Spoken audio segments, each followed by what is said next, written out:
सुषमा अपने पूरे परिवार के साथ खुशी खुशी मोहन नगर में रहती थी। उसकी 2 बहुएं थी, पल्लवी और शिवानी।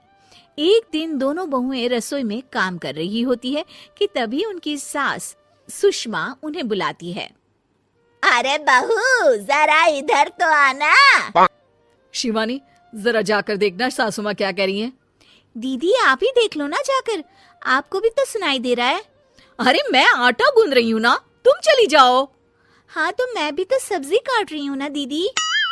अरे बहू, जल्दी आओ। ओह, ये तो जाएगी नहीं। मैं ही जाकर देखती हूँ कि क्या करना है। पल्लवी सुषमा के कमरे में जाती है। जी मम्मी जी, क्या हुआ? शाम को घर पर कुछ मेहमान आने वाले हैं, तो तुम अच्छा सा खाना बना लेना बहू। ठीक है मम्मी जी, आप बता दीजिए क्या क्या बनाना है और कितने लोग आ रहे हैं। सुनील की मौसी जी और उनका पूरा परिवार आ रहा है।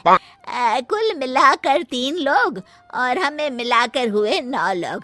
तो अभी से ही तैयारी करना शुरू कर दो।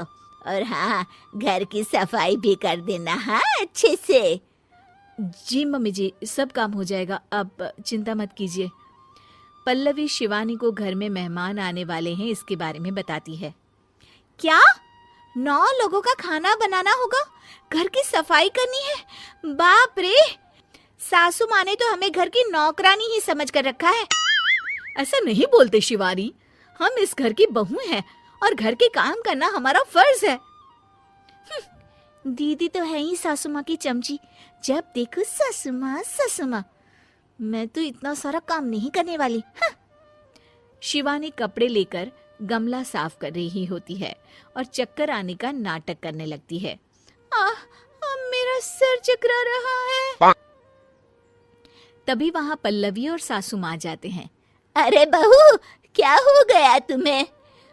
मम्मी जी, बहुत तेज सर में दर्द हो रहा है। तुम एक काम करो शिवानी, आराम कर लो। नहीं नहीं दीदी, घर में मेहमान आने वाले हैं, मुझे आपकी मदद करनी चाहिए। अरे कोई बात नहीं शिवानी, तुम आराम कर लो, मैं सब काम कर लूंगी। ठीक है दीदी, अगर आप इतना कह रही हैं तो आराम कर लेती हूँ। शिवानी आराम से अपने कमरे में मैगजीन पढ़ रही होती है।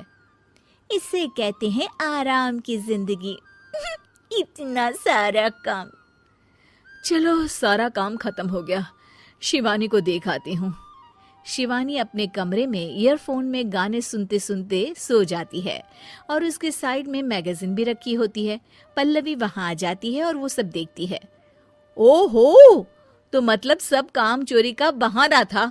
अभी बताती हूँ इसको। घर का सारा काम मुझे करना पड़ा और ये महारानी यहाँ मैगजीन पढ़ रही है, गाने सुन रही है। पल्लवी रसोई से एक प्लेट और चम्मच लेकर आती है और शिवानी को थाली बजाकर उठाने लगती है। शिवानी अचानक से उठती है। उठ गई महारानी, गाने भी सुन लिए, मैगजीन भी पढ़ ली। तुम तो बहुत बड़ी झूठी निकली शिवानी। तुमने सर दर्द का बहाना बनाया ताकि काम करने से बच सको।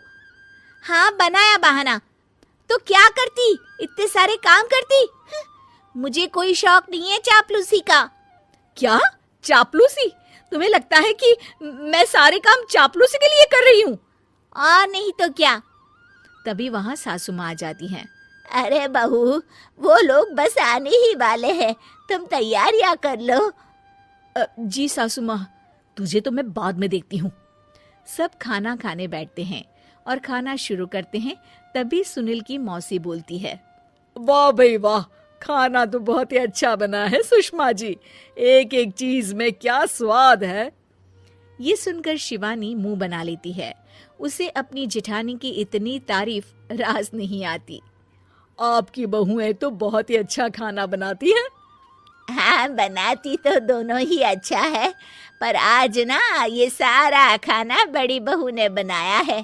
छोटी बहू की तबीयत ठीक नहीं थी, सो इसलिए। मानना पड़ेगा सुषमा जी, आपकी बड़ी बहू तो बहुत ही गुणवान है। पल्लवी की तारीफ सुनकर शिवानी को जलन होती है। पल्लवी ये सुनकर खुश हो जाती है और शिवानी की तरफ देखकर उसे चिढ़ाती है। कुछ देर बाद मेहमानों के जाने का वक्त हो जाता है। मौसी जी सबके लिए उपहार लाई होती है। वो सबको शगुन के पैसे देती हैं और अंत में पल्लवी के पास आती है। तुम्हारे लिए शगुन का लिफाफा तो है ही, पर बहू तुम्हें एक और उपहार भी मिलेगा इतना अच्छा खाना बनाने के लिए। मौसी अपने सोने के कंगन निकालकर पल्लवी को पहना देती है। ये लो, ये मेरे मनपसंद कंगन है, अब से ये तुम्हारे हुए।